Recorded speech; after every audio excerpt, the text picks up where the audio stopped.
you watch more NBA than probably Adam Silver does. So you are the perfect person to talk to about this. You also, I know you don't write anymore, but you have a lot of inside sources that talk to you about, specifically about the NBA and the broadcast deals and their various relationships in the media. So you have some inside knowledge access here that we are going to leverage for the town. So I appreciate you coming on. I even had the first piece of the story on Saturday. You broke the news. I know. The Wall Street Journal is bullshit. They were calling exclusive on the settlement news, but you actually broke it online. I said the lawsuit was done. I guess my mistake is when I tweet, I do the I'm hearing. But it's like, obviously, if I'm tweeting it, it happened. But yes, well, whatever. Listen, whatever. My newsletter gets ripped off all the time by outlets like that. So I just kind of shrug and move on. But all right, so let's get into this. Because I've been covering this a lot, and I was not surprised at all that they settled this. This was a money grab. This was a rights grab from the beginning. David Zaslav at Warner Discovery decided that if they weren't going to get the NBA, they were going to try to claw something back. And often suing is the way you do that. You left out one thing. Beyond the money grab, all that stuff.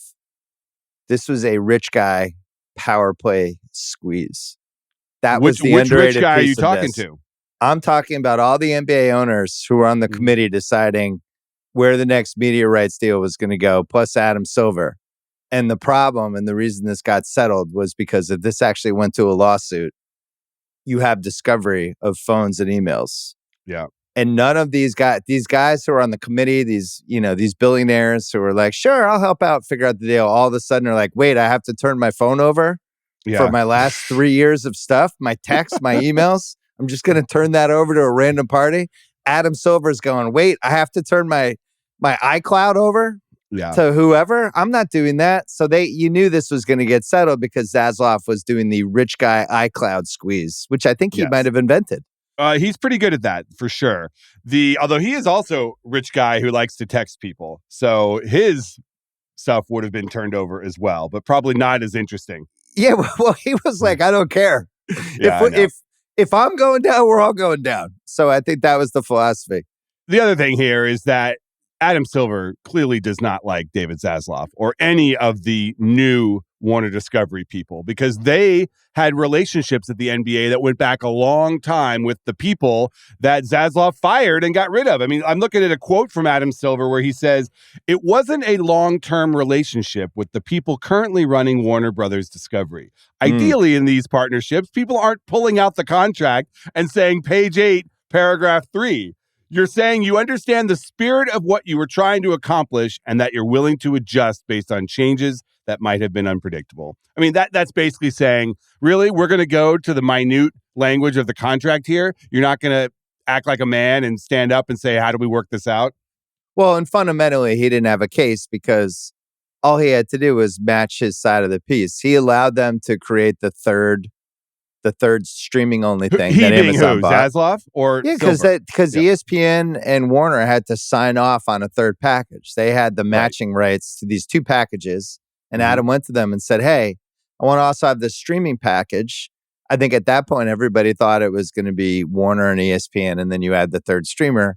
So he signed off on that and was supposed to bid on his thing that he had the matching rights for. And as we talked about the last time I was on the pod, it came down to over an 11-year deal, like 4 or 5 conference playoff games was what they were arguing about. And there was like a $200 million difference. And Zaslav held the line and underestimated the NBC piece of it. Comcast, delighted to come in, delighted for the chance to not only steal the NBA from a rival, but to also potentially knock down the carriage fees of that rival once they had NBA.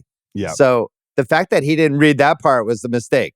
We now know, because it was announced this morning, that Comcast is spinning off its garbage cable networks, and that new entity is potentially a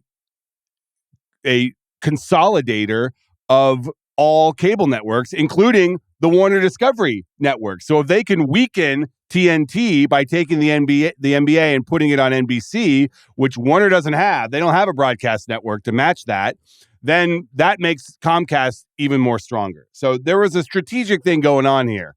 But Warner now has basketball in Poland. They do. All right. Which so we're I gonna didn't get realize. to that. I didn't when you factor in Poland and the Nordic countries, maybe a great deal for them. I don't know. Yes. Well, with this, I'm sure in the G League, there's probably some 7-foot Polish star that's ready to make a huge impact and turn NBA rights in Poland into a huge asset. All right. So here's what Warner Discovery gets in the settlement of this fight. They get free access to highlights, NBA highlights, for TNT's Bleacher Report and House of Highlights for 11 years. Not nothing. Okay. It's not nothing, but we should also mention that if the town wanted to license those highlights, you just write a check. Like literally anyone can license highlights from the NBA. It could be any media entity can just cut a check and get them. Especially outlets like Bleacher Report and House of Highlights, which have audience that the NBA wants. So whatever. It's not nothing, but it's also not this exclusive, right, awesome thing. It's just they saved a little money. So they get live game rights in, as you mentioned, the Nordic countries, Poland, Finland. Well, wait, can we go through the Nordic countries? Can you name all the Nordic countries? Poland, Sweden, Finland, the Netherlands. Wait, the Netherlands is the same as Sweden. Denmark? No. The don't forget Denmark, and don't forget Iceland, which I know is a growing NBA market. So Poland's not in there. No, you're right. So Poland was an ad. The funny thing is all of these countries are, 9, 10 hours different, 11 hours different than when the games come on. So the games come on like in the middle of the night, which is why they're not big markets. So well, they did get some Latin American territories, excluding Brazil and Mexico. Right. So they basically got some of the countries except for the two you'd actually want if you wanted Latin America, which are Mexico and Brazil. So, okay. So again, not nothing, but not anything significant. They also get a 5-season deal with NBA Digital to produce promo content and other things. And actually, which is that's $350 million in revenue, but that doesn't count all the production costs that they have to spend to make that revenue. So it's a number that's less than that. Goldman Sachs put out a report saying that it's about $100 million a year that they're getting, which is not nothing, but again, not the NBA. So separately, there is a deal. We can talk about that now. Should we talk about inside the NBA? Can we? Let's go first to the settlement terms. And obviously Can we talk about what Warner Brothers has for sports assets now? Yeah, I mean, that's or do you want to do that later? Well, let's do that later. Let's do that. So okay, let me. So this is the package that Warner's gets for bringing this lawsuit and not just putting their tail between their legs and walking away. Do you think that is a significant asset that they got? Significant takeaway? Was it worth the lawsuit for them? Because everyone was making fun of them. Everyone was saying, guys, just. You talk about how you don't need the NBA. You pissed off your big partner. It's embarrassing. Don't now sue. Like, if your whole strategy is to replace the NBA with this amalgam of other sports rights that you think is going to maintain your carriage fees without spending $1.8 billion a year on the NBA, then just go do it. Don't sue and try to get these rights back, allegedly, just so you can get some extractions from the NBA. Like, was this worth it? So they were trying to spin this. It was a very carefully cultivated media campaign on Monday that actually, like, if you look at all the, and there's a little whisper stuff too. NBA ratings are down this year. They are. They were all in. They could have been all in on this super expensive thing that arrow pointing down on the ratings, and instead they flipped it. And now they're an arms dealer. Now they're a seller, and they're actually making money, and they're saving all the money they make. I just don't believe it. It's hugely embarrassing. It's embarrassing in rich guy circles. It's embarrassing just as a way to do business. It's that he didn't just do the deal when he could have done the deal, when he had, this huge window before anyone else could bid on it. And obviously he thought it was important and he just overplayed his hand. And I don't care. I don't care about any of these people. I don't care which streamer got it. I have no opinion on any of the bosses, but you can't say that this wasn't completely botched by him. So he's trying to save face. The way it was sent out was like, bunch of international packages. And then you look at it and it's all the countries that the NBA doesn't care about.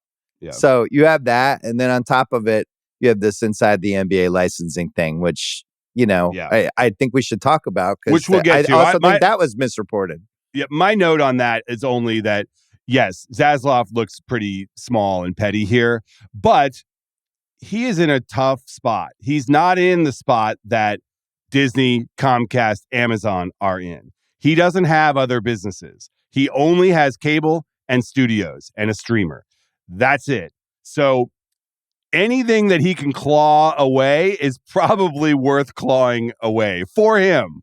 Iger's not dealing with this. Iger would never have sued. The Disney negotiation was name your price. Let's negotiate the details. Be done with it. Zaslav's in a different spot. So I will just I don't want to defend him, but I will just say that. So let's now go to the separate Wait, hold deal. on. You made you used a key verb, which was clawing. Yes. Right?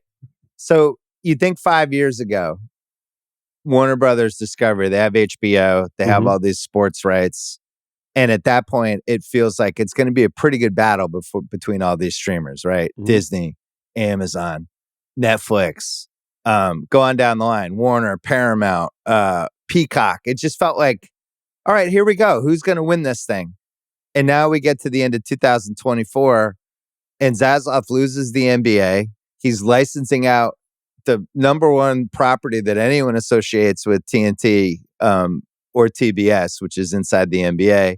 And he's clawing to get like the rights in Poland and some ability to have digital stuff. Yeah, don't forget Mountain West Football and the Savannah Bananas. He's got those for TNT. And he's got AW, and you go down all their stuff, and it's just like, it's just a second tier offering of sports stuff compared to everybody else. And really, like, I look at them as big picture, and it's like, it's HBO. If they spun out HBO, what do they even have at that point? That may be coming. I mean, listen, if this Comcast, they're calling it SpinCo, I'll call it Crapco. They're spinning out their cable networks into a separate company that is going to go after other cable networks to put them all on a barge and just float them out to sea. And the Warner cable networks could be on that barge. And then what does that leave them with? That leaves them with HBO, Max, and a studio.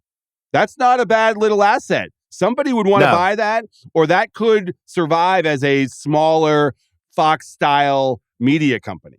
Right, but so the flip would be, all right, let's just be arms dealers. We're just selling content to other people, right? Which I think is, as Netflix has ballooned over the last couple of years, that might be its own strategy, and it might be really smart strategy. Well, but that's not their strategy, though. They still think Max can be a worldwide player. But that, I think, is going to be Paramount's strategy, right? Where Paramount eventually ends is like, let's give content to everybody else and maybe spend less on what we're doing. No, I actually think Paramount's going to make a go under the Ellisons of making Paramount Plus something, whether that means a joint venture with Amazon overseas, or whether that means that they try to go it alone, or whether they just pull back and start selling everywhere. We don't know yet. Really? So you think Paramount's going to climb in the boxing ring and really try to beat these people? Not beat them, but coexist next to them and potentially do joint ventures rather than outright throwing up their hands and saying we're only going to do the Sony style arms dealing. I think they are going to try to be a streaming player. Now that they have Landman, my new favorite show. I don't know if you saw Landman. It is. It was like, I'm watching with my wife. I know nothing, and I'm like, that guy who's in it, who's one of the stars, who was like, this guy's definitely gonna get blown up at the end of this show. So it happens. Spoiler alert. And she's like, how did you know this? And I'm like, I'm in my mid-50s. I've been watching TV my whole life. There's no doubt that guy was not getting blown up at the end of this episode. Yeah. Plus, if you watch any of the Taylor Sheridan shows, they all kind of have a pattern. But listen, that guy is floating Paramount Plus. I mean, his shows. That show's good. I liked Landman. Kudos to Taylor Sheridan yet again. Yes, exactly. I know. He needs it. He needs some affirmation. Yeah, he needs the boost. So what you mentioned there is that, yes, there was this race 5 years ago, but what has become clear is that these companies without other stuff, Warner Discovery and Paramount, the companies that are so dependent on the television business and don't have broadband and Comcast's sake, theme parks in Disney's case, the electronics in Sony's case, or art pure play streamers like these other companies that have other businesses like Amazon and Apple. Those two companies, Paramount and Warner, are particularly vulnerable here. And we're seeing it. I mean, CBS just lost the Grammys to Disney because Disney was willing to pony up a huge amount to keep them. And Paramount just doesn't have the money. So you're going to see the bleeding of these companies. If you had to rank them, Netflix, Amazon, Disney, drop off, right? Yeah, except I would say Comcast, at least for now, is pretty strong. Now, there's weaknesses in broadband, the cable business they have, the distributor business is but they're not going a south. streamer though. They're. I still feel like a cable network more than anything. Well, I guess they own the Peacock. How dare you? How dare you? Well, I guess I know they own the Peacock, but I wouldn't put them in the level of the other. Like, and you look at what Amazon did, they locked down NFL and NBA on top of all the other stuff they have. Netflix is the strongest it's ever been. And Apple just seems to have an unlimited amount of money to spend on very flashy content with big stars. Netflix got 100 million people to watch an old man get beat up. I mean, that is amazing to me. I mean, I just went through their world with the Vince McMahon doc. Yeah. It's amazing. Everyone watched it. Everyone in my life who has like that I knew was like, hey, I saw Mr. McMahon. I've never had, not since 30 for 30, I've never seen anything like that where it just felt by the way, it was good. First of all, you're downplaying. It was very good. No, but it was just, you just realize how many people have Netflix, yes, you know, and then especially like people under 25, like I look at my daughter, my son, and all their friends, like they just go to TV. Netflix. It's TV. Yeah. That's why they got 100 million people to watch Tyson Paul, because it was just TV on a Friday night. They pushed it out and people are like, oh, whatever, I'll click on this. Christmas game is going to be amazing. I know. Anyway, the Beyonce thing is a huge flex. They basically created their own Super Bowl. This is now the Christmas Day Super Bowl. A huge flex would have been Diddy if they had done the Diddy freak off halftime part. That would have been the ultimate flex. Yeah, I think maybe Peacock will have that for their playoff game. But all right, so let's go to Inside the NBA, because you have thoughts on ESPN is getting, and ABC, they're getting Inside the NBA, the studio show that we all love. And they? Well, that's the thing. They're getting it only for what is being called premier NBA games in the regular season and the playoffs, including the finals. So Tuesday night, tune in. You're not going to see Inside the NBA. It's only going to be during the prime, playoff run. Which is great. That's what they want. The ABC games, the Saturday night games, the big playoff games, and the finals. But that's what ESPN wants. I think Turner would have liked it to be more than that, but I don't know. Here's my question, Matt Belloni. We know that Kenny Smith and Charles Barkley had things in their contract that if Warner lost the NBA, they become free agents or they get to renegotiate, right? Mm-hmm. So you're on that show and you watched it. And by the way, Shaq doesn't have a contract. You watch these guys license Inside the NBA to ESPN for 13 Big 12 football games and 12 Big 12 basketball games. Can you name all 12 Big 12 teams? No. Or are there more than that? Yeah, nobody can. I don't. And college football, I mean, you tune in on a Saturday afternoon, there are literally 100,000 games. Networks showing games at a given time. So basically this is a price of, we'll license it and you will pay us this, which they have not released the price because they don't have deals with Barkley and Kenny yet. Oh, and if you're Barkley, you know that for a fact? It's in all the reporting that those guys, if they lose basketball, I know those guys get to redo their contracts or whatever. So they've been quiet. They've been good soldiers, but they still have to get fucking paid. And they're going to get paid for doing less. If you're Barkley, you're like, wait, how much are we licensed? Let's say they're licensing it for, I don't know, $75 million a year. I have no idea what the number is. Mm-hmm. If you're Barkley, what's your cut of that? So I want to see the news that those guys have actually signed up. And we don't even know if Shaq's going to do it. But then if you look at it from the ESPN side, they've had Countdown for 22 years. I was on 2 of them. The show's never worked. It's been a failed property for a bunch of different reasons. It's because of the producers and because they don't give people enough time for segments to actually talk on Countdown. It's the biggest reason it failed. I lived it firsthand. Inside the NBA, It's two reasons it works. Barkley and Kenny. Yeah, there's chemistry. But then they give the guys time to talk. If you watch the halftime of their shows, it's 7-8 minutes straight. If you watch ESPN during the finals, it's 80 seconds. So these guys, if they do it the way they always did ESPN in the past with their studio shows, inside the NBA, people are going to get pissed because they're going to be like, this isn't the show I like. These guys are like racing to get their thoughts and out. So they're going to have to really change how they do it. We need Barkley's comments on like fried chicken in Atlanta and the show's a slow burn. Stuff. Yeah, totally. It's a slow burn. It kind of goes, and that's when it's at its best. ESPN doesn't do content that way. They race through it.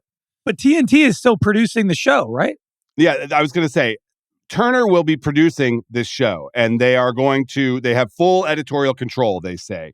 And I will also say, so like McAfee, same thing, where he could just not have commercials. So, but that's my point. Like, if you're going to give them editorial control and change how you did the commercials, why didn't you change it with the shows you had? Because that would have been a way better chance to succeed if you actually let people have a conversation versus come back from commercial. Stephen A. talks for 2 minutes. Bob Myers has 20 seconds. Whoever the third guy is, he has 20. Now we're going to a commercial again. That's one of the reasons the show sucked. Okay, but presumably people have said that to them if they've chosen not to do it. They know this is a brand. Inside the NBA is a brand. People have been wondering where it's going to go. I will also say that at least in the reporting and press release, this has been described as a straight swap. No money changing hands. Inside the NBA simply going to ESPN in exchange for TNT getting these 28 football and basketball games. You're saying that there is going to be money changing hands? I don't know. I don't know what do they have to tell us there's a little extra? Well, presumably they would tell reporters and it would leak out via these talent deals that they, if they lie, they lie. But assuming they're not lying, they're saying this is a straight swap. Right. But what if Barkley's like, pay me twice as much? Who's paying that then? Is it Warner or is it ESPN? Good question. I don't like they were, I had more questions than answers after I read all this stuff. But ultimately, this is, I think, a really good thing for ESPN. And it moves them, way more. Somebody mentioned to me that it was the 1980s George Steinbrenner phase of ESPN. Just like big ass, expensive name free agents. And that's kind of who they are now. Yeah. And that ties into that. So they're doing it across the board. They just got the Grammys, same deal. They're paying $500 million to steal the number 2 award show away from CBS. And they are shoring up their basketball. They're shoring up a lot of other things. And the winners are being separated from the also-rans in TV. Little tiny Stephen A. contract negotiation piece to it too. I don't think that's the reason they did it, but he's doing First Take and he's doing Countdown. But now Countdown is being rendered like, as this like backup kind of minor league show compared to the real show. Not going away, but it's not the same stakes. He's not at the finals. True, but there is a provision that says that ESPN talent may collaborate with the Inside the NBA hosts. This is, really what this is for people who cover sports media. This was like Christmas come early. Mm-hmm. Between this, the Tyson fight, and the Netflix stream coming down, the Christmas thing. This is like the best time ever to cover sports media. Like John Arand, he's got to be like doing backflips. Yeah, it's definitely interesting. Because there's a realignment going on. There's a realignment. And this was a 40-plus year relationship that TNT is now ending. And that is significant. What we're seeing now with the Comcast cable stuff, the end of cable and the sunsetting of these cable networks that have been the driver of sports and sports rights values for the past 25, 30 years, that's all coming to an end. We don't know how it's going to shake out in streaming, whether people are going to watch sports on streaming. I think they are. It's just going to become TV, but there's a transition period and we're living through it right now. It's kind of fascinating. Well, as Coughlin said in Cocktail, everything ends badly, otherwise it doesn't end.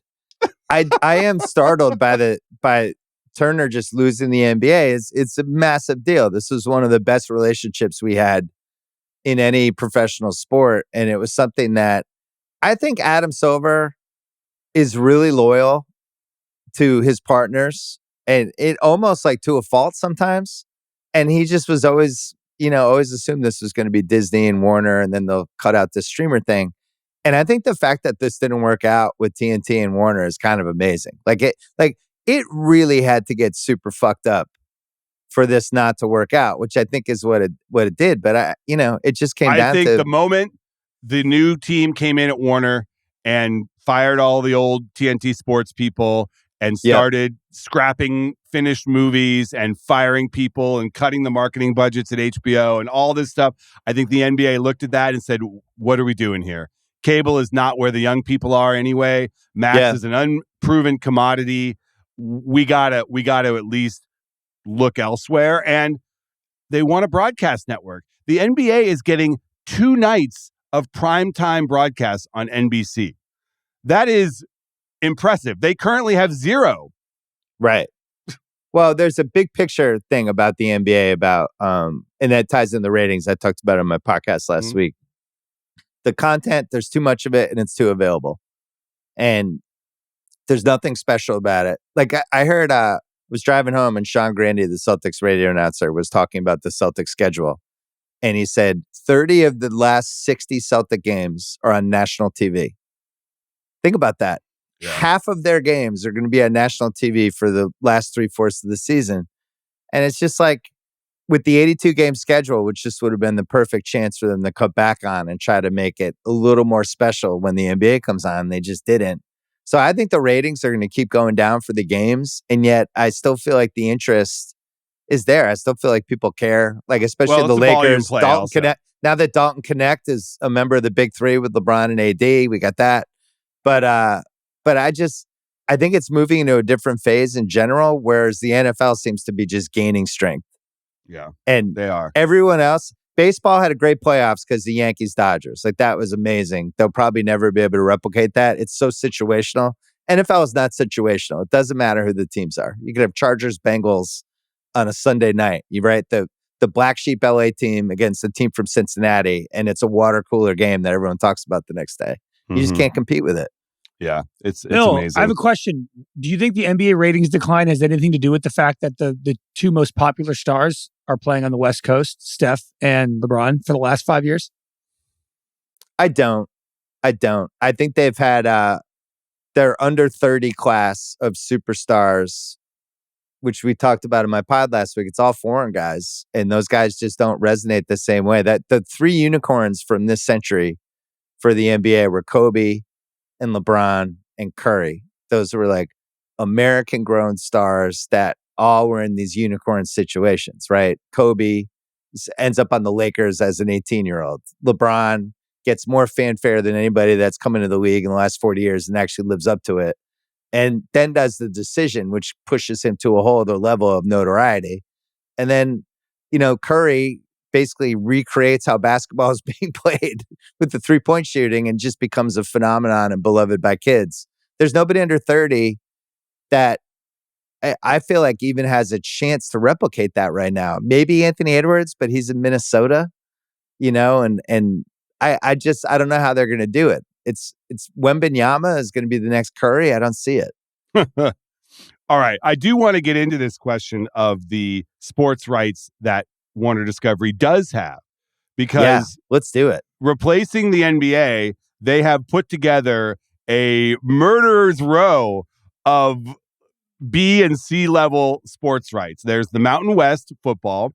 There is some Big 12 games, football and basketball, women's and men's.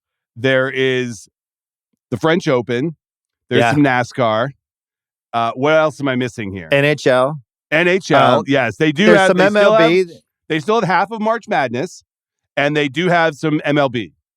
They have some World Series playoff games. They've sub-licensed. I think they don't have the World Series. They have some MLB. But they have some non-World Series playoff games. Yes, exactly. They sub-licensed some college football playoff games from ESPN, which ESPN was delighted to do. Yes. And they have AEW, which, they just did a big commitment to, which is like kind of the discount WWE, which and is also like arrow pointing down from a product standpoint and from an interest standpoint. Yes. So it's a bunch of stuff. And when you add up the list, it looks like something, but it's just a bunch of stuff. They don't have what they don't have is the signature property. Like even if you look at Paramount's like, yo, when CBS shows football, when they show NFL, you can also watch it on Paramount.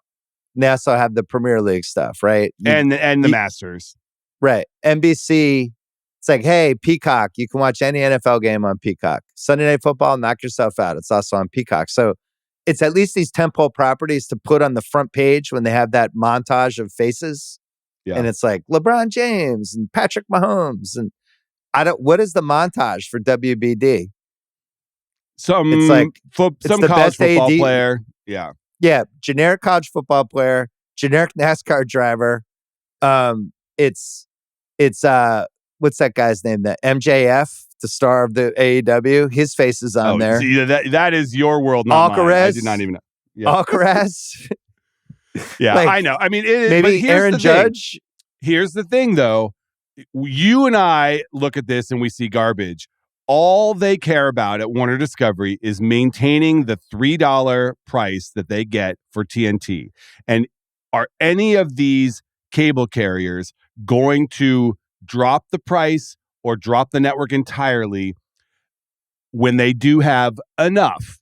They have enough sports where, yeah, if you drop TNT, you'll get some angry calls when the college football game that your team is playing is not carried by your local cable provider. Right. They did the Charter deal. Now, Charter has some shared shareholders with Warner Discovery, but Charter did a deal recently where they basically maintained carriage of TNT, and they included Max and they included some other stuff into it as concessions, but they were pretty happy with it. And Comcast is the big one. If Comcast goes into this negotiation for their cable subscribers and says, guys, we are not paying $3 for this channel with Mountain West football and some tennis, and we drop the price or we drop the channel, that's going to be the big moment. You know this world better than I do. I don't really understand what the tipping point is to keep a channel, but it feels like we're going to find out. Yeah, I mean, there's all sorts of leverage points because these companies own multiple channels. You know, they say, okay, you want to drop TNT? Well, we have CNN. You can't drop CNN. What happens when there's another January 6th and your viewers want to watch CNN? Now, CNN's ratings are also really bad right now. They say, oh, well, wait a second. We have TBS. We have these other channels. We have, you know, the HLN channel. They use their packages to essentially maintain their fees. And TNT has been a driver of those fees across the board because of the NBA content. Well, think about this. Comedy Central, which is basically the Jon Stewart show. and what are the reruns they show all day? The Office and Seinfeld, just like licensed. But by the stuff. way, The Daily Show is on Paramount Plus also. Right. But Daily Show would be the only reason to keep it.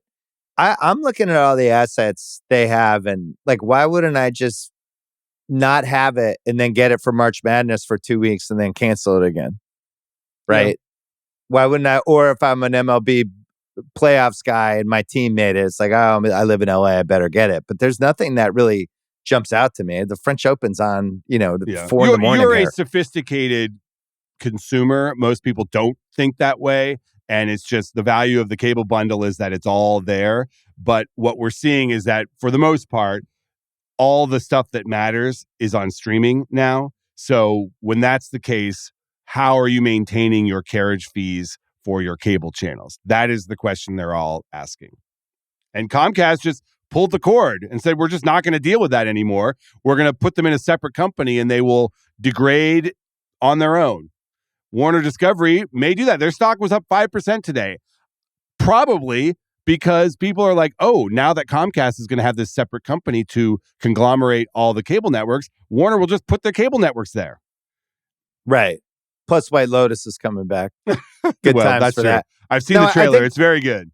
I think they did a terrific job at spinning this so it seemed like a positive when, in my educated opinion, this was the opposite of a positive. This was a negative. This worked out terribly for Warner. They would have been better off spending the money. It would have given them a face for all their sports coverage. It would have solidified whatever their carriage fee situation is, and it would have given them a property. But they're cutting back left and right on all this stuff, and we're watching it in real time. Like they've been carving out money all over the place. They've been taking shows on HBO and pushing them into different calendar years, and it's all about like reducing this debt that came from a merger, which brings back the question I asked you last time, what was the last media merger that actually worked? We're going to see next 4 years going to be a merger palooza in media. Right. Mergers usually mean two guys had a bad idea and thought 1 + 1 = 3, or it means two businesses that were failing needed to consolidate so it would be easier to lay off some people, which FYI, we might have just seen. I mean, that's what happened with industry. The people currently running Warner were the Discovery people, and Discovery was going down because they're a cable television company. So they loaded up with the Warner Studio, HBO, Max, and a bunch of debt. And now we have Warner Brothers Discovery.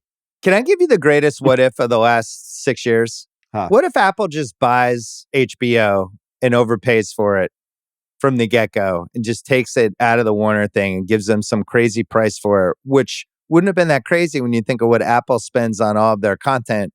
What was the final number for what they've spent for the last 5 years on their shows and movies and documentaries? Oh, I don't think they've released that, but it's billions and billions and billions. Yeah. Oh yeah, it's above 10 billion. So if they had spent 10 billion on HBO, which we would have been like, whoa, that's so much money, it actually would have been a great deal, and they would have gotten the whole library and a whole bunch of things. They still would have had to make the shows, but I mean, that what you're referring to is that Apple wanted to buy HBO 10 years ago.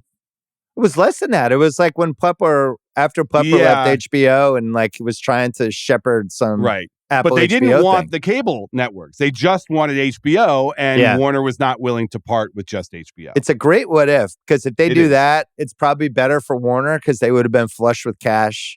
It would have been better for Apple. Like it's just a better ecosystem than what we turned out to be, unless you're Reese Witherspoon and your Apple's just firing money at you with a t-shirt cannon. Yes, unless you are Alfonso Cuarón, who have you watched that disclosure or disclaimer show? Apparently that show made me blush.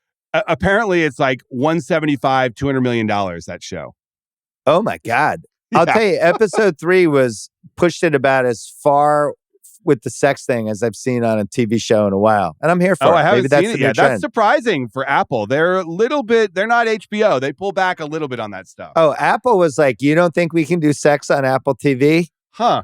Have a seat, because we're doing it. Oh, yeah. Wow. People told me about the third episode, and I was like, it can't be that crazy. And I was like, oh my God. Yeah, as long as you don't mention China or like forced labor or anything like that, you can show whatever you want on Apple. Well, the thing is, they experimented with sex when they did the Patriots documentary, and they fucked Bill Belichick as hard as they did. So they were like, let's just start doing this with sex scenes. That's really funny. All right. Thank you for coming on. On that note, we won't talk about Bill Belichick's 20-something-year-old girlfriend. I know. Yeah, let's not do that. Yeah. Great to see you, Belloni. Yes, congrats on the Dodgers. Thank you.